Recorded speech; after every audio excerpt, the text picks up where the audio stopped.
नमस्कार विद्यार्थी मित्रों। आज આપણે વિષય હિન્દીમાં પાઠ 4 જે કર્મયોગી લાલ બહાદુર શાસ્ત્રી આના વિશે આપણે આના આગળના લેક્ચરમાં અડધા પાઠ સુધીનો અભ્યાસ કર્યો હતો, બરાબર।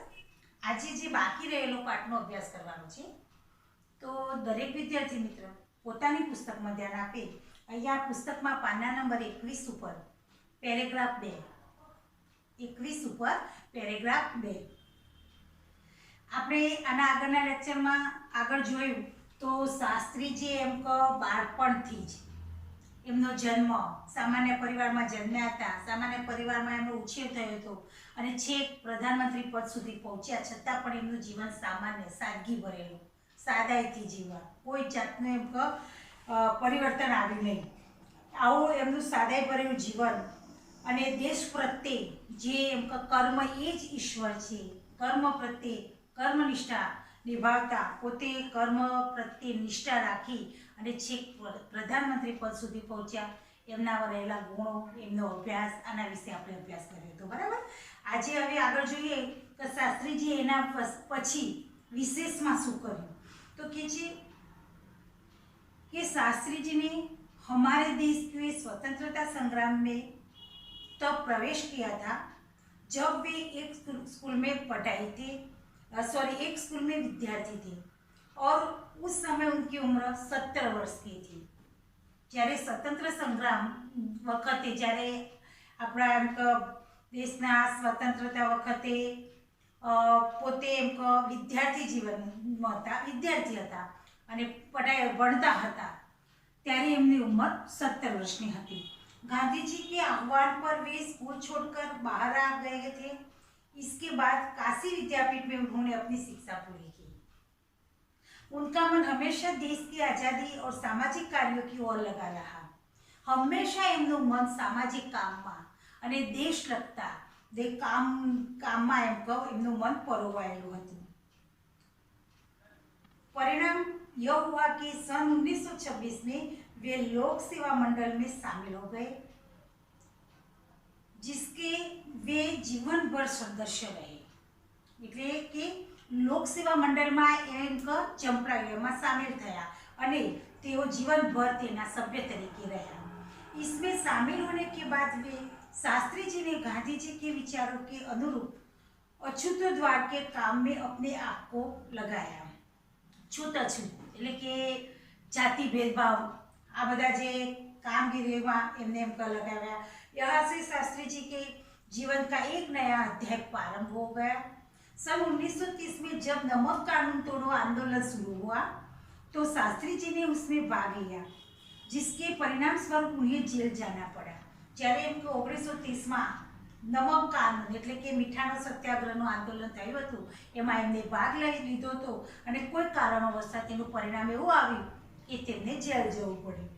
यहाँ से शास्त्री जी की जेल यात्रा की जो शुरुआत हुई तो वसंत 1942 के बाद भारत छोड़ो आंदोलन तक निरंतर चलती रही। 1930 થી જેલમાં ગયા ત્યારથી 1942 સુધી નિરંતર એમ કે એમનું આંદોલન શરૂ રહ્યું। એમ કહો જેલમાં ગયા, છૂટ્યા, પાછા ફરી બીજા આંદોલનમાં એમ કે જેલમાં જવું પડ્યું, આ રીતે એમ કે જેલ યાત્રા ચાલુ રહી।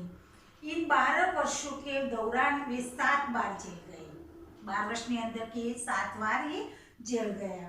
इसी से यह अंदाजा लगाया जा सकता है कि उनके अंदर देश की आज़ादी के लिए कितनी बड़ी ललक थी।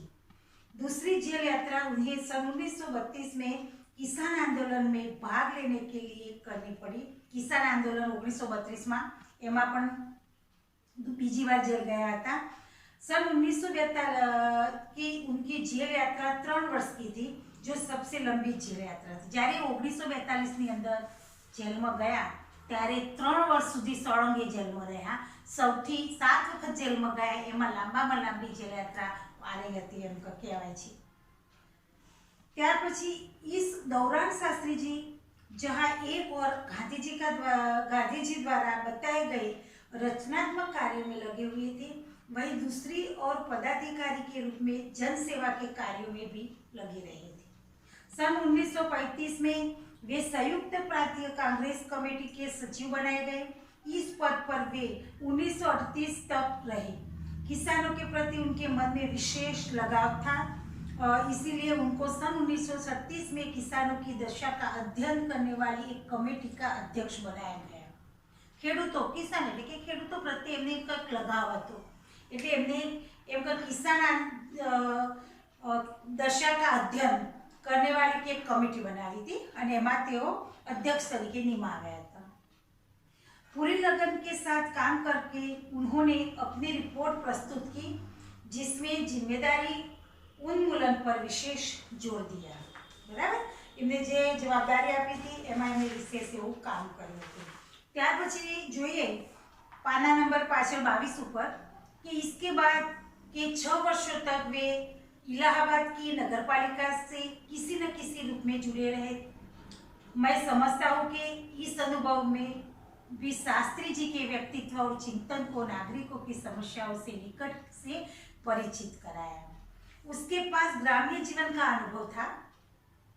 अब इसके साथ ही इलाहाबाद नगरपालिका की जनसेवा का भी अनुभव जोड़ दिया था। लोकतंत्र की इस आधारभूत इकाई में कार्य करने के कारण वे देश की छोटी छोटी समस्याओं और उनके निराकरण की व्यवहारिक प्रक्रिया से अच्छी तरह परिचित हो गए। कार्य के प्रति निष्ठा और मेहनत करने की अदम्य क्षमता के कारण सन 1937 में वे संयुक्त प्रांतीय व्यवस्थापिका सभा के लिए निर्वाचित हुए। એમનું જે કામ હતું અને કર્મ પ્રત્યે જે નિષ્ઠા હતી એના કારણથી તે 1937 ની અંદર સંયુक्त प्रांतीय व्यवस्थापन હતી એ સભાની અંદર જોડાયા। सही महीने में यही से शास्त्री जी के संसदीय जीवन की शुरुआत हुई, जिसका समापन देश के प्रधानमंत्री पद तक पहुंचने में हुआ। त्याथी एमने एमका राजनीतिमां शुरुआत करी ते छेक सुधी एमका प्रधानमंत्री पद सुधी तेओ पहुंची सक्या। शास्त्री जी को भारतीय राजनीति की इतनी सही और गहरी पकड़ थी कि श्रीमती इंदिरा गांधी ने उन्हें अपना राजनीतिक गुरु मानते हुए कहा था कि उन्हीं के मार्गदर्शन में मेरा राजनीतिक जीवन शुरू हुआ। बराबर, तो इंदिरा गांधी ने एमका तेमने राजनीतिक गुरु तरीके मानता था। देश की आज़ादी के बाद उत्तर प्रदेश तथा केंद्र सरकार में शास्त्री जी भिन्न भिन्न पदों पर रहे। उत्तर प्रदेश में उन्हें गृह मंत्री बनाया गया। बाद में पंडित नेहरू के अनुरोध पर वे केंद्र में आ गए। केंद्र में उन्होंने रेल और परिवहन, संचार, वाणिज्य, उद्योग और गृह जैसे महत्वपूर्ण मंत्रालयों के मंत्री पद संभाला। इन पदों पर रहते हुए शास्त्री जी ने अपनी जिस प्रसाद की दक्षता का प्रमाण दिया वह हमारे देश के लिए एक उदाहरण है। अपने मंत्रालय के कार्य में उनका दृष्टिकोण अत्यंत व्यवहारिक तथा सभी प्रकार की औपचारिकताओं से पर होता है था। वे अपने को कभी भी अपने पद के कारण ऊंचा नहीं मानते थे। उनकी बड़ी सी धारणा थी कि वे जनता के शासक नहीं बदले जनता के सेवक है। इसी भावना के कार्य करने के कारण उन्हें अपने मंत्रालय में लोकप्रियता मिली।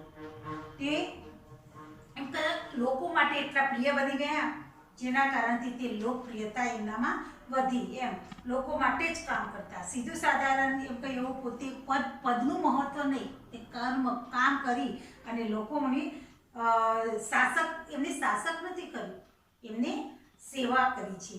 एटले लोक सेवा करी अने ते लोकोमां प्रशंसनीय एवा नेता तरीके ओळखाया। साथ ही साथ सारे देश में भी लोकप्रियता मिली। इसी लोकप्रियता का परिणाम था पंडित नेहरू के निधन के बाद देश के उन्हें प्रधानमंत्री के रूप में स्वीकार किया। જ્યારે पंडित नेहरू એનું મૃત્યુ થયું એના પછી અહીંયા શાસ્ત્રીજીને પ્રધાનમંત્રી પદ સોંપવામાં આવ્યું। એટલી लोकप्रियता लोकों एटली चाहना थी एमनी। देश के इस महत्वपूर्ण पद पर रहते हुए केवल 19 महीने में छोटे से समय में उन्होंने जितनी सफलताएं और लोकप्रियता प्राप्त की वह एक उदाहरण है।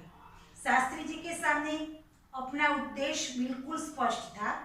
उसमें किसी प्रकार का धुंधलापन या भटकाव नहीं था। वे हमारे देश के अत्यंत महत्वपूर्ण पदों पर रहे और इन पदों पर रहते हुए स्वाभाविक रूप से वे अधिकार संपन्न भी थे, लेकिन उन्होंने हमेशा आत्मसंयम के काम लिया था, अधिकारियों से अधिक कर्तव्यों की तरजीह दी। शायद इसीलिए शास्त्री जी ने इतने अधिक लोकप्रिय भी हो सके। उन्होंने अलीगढ़ मुस्लिम विश्वविद्यालय की दीक्षांत समारोह में 19 दिसंबर 1964 को शास्त्रों को संबोधित करते हुए कुछ इसी तरह के विचार व्यक्त किए थे कि आपके भविष्य की मंजिल चाहे जो कुछ भी हो, आप में से प्रत्येक को यह सोचना चाहिए कि आप सबसे पहले देश के नागरिक हो। એટલે એમ કે 1964 ની અંદર જ્યારે વિદ્યાર્થી સંબોધન હતું, ત્યાં સમારંભ હતું, એ વખતે એમને એમ કે સંબોધન કર્યું હતું કે વિદ્યાર્થીઓને કીધું કે તમારી મંજિલ, તમારો ધ્યેય એમ કે જે હોય, પણ તમે એમ કે એક ભારતીય નાગરિક છો એ ક્યારેય ભૂલતા નહીં। यह आपको संविधान द्वारा प्रदत्त कुछ अधिकार देता है कि लेकिन इससे कुछ कर्तव्यों का भी बोझ आता है, जिसे समझना चाहिए कि हमारा देश प्रजातांत्रिक है जो निजी स्वतंत्रता देता है, लेकिन इस स्वतंत्रता का उपयोग एक व्यवस्थित समाज के हित में स्वेच्छा से लगाए गए प्रतिबंधों के तहत होना है। अधिकार, कर्तव्य और आत्मसंयम के बारे में यह अत्यंत महत्वपूर्ण बात शास्त्री जी ने कही थी, जिसे आज याद रखने की जरूरत है। बराबर। अहींया कहे छे कि आपणो अधिकार, कर्तव्य, आत्मसंयम आ एम जे गुण छे ए क्यारेय भूलवो जोईए नहीं, एवी महत्वपूर्ण बात एम शास्त्री जी बतावी थी। तो अहींया मित्रों आपणे जे लाल बहादुर शास्त्री ना जे जीवन दरमियान અને જે સામાન્યથી છેક પ્રધાનમંત્રી પદ સુધી પહોંચ્યા, એ કઈ રીતે પહોંચ્યા, એમનું કર્મનિષ્ઠા, કર્મ એ જ ઈશ્વર, એ જે એમની ભાવના હતી અને એ પોતે પોતાનું જે પદ, જે પોતાનું જે પદ હતું એ પદ સુધી પહોંચી શક્યા, જે એમની નિષ્ઠા હતી ત્યાં સુધી કામ, નિષ્ઠાથી કામ, જે કર્મ હતું એમને નિષ્ઠાથી કામ કર્યું। બરાબર। તો મિત્રો આના પરથી આપણે એવો બોધ લઈ શકીએ કે જો આપણે પણ આપણું જે ધ્યેય છે એ ધ્યેય સુધી પહોંચવું હોય તો આપણે કર્મને આપણા જીવનમાં એમ કે ચોક્કસ એમનું વર્ણવી દેવું જોઈએ, ચોક્કસ એના પ્રત્યે કામ કર્મનિષ્ઠા બનવું જોઈએ, તો ચોક્કસ આપણે પણ આપણા ધ્યેય સુધી પહોંચી શકીએ છીએ। બરાબર। તો અહીંયા પાઠ પૂરો થાય છે આપણો। તો વિદ્યાર્થી મિત્રો, આ પાઠના આધારે જે અભ્યાસ અને સ્વાધ્યાયના પ્રશ્નો છે એ તમારી નોટની અંદર લખી દેવાના છે। બરાબર। અભ્યાસ અને સ્વાધ્યાયના પ્રશ્નો ત્યાં સુધી લખી અને તૈયાર કરવાના છે।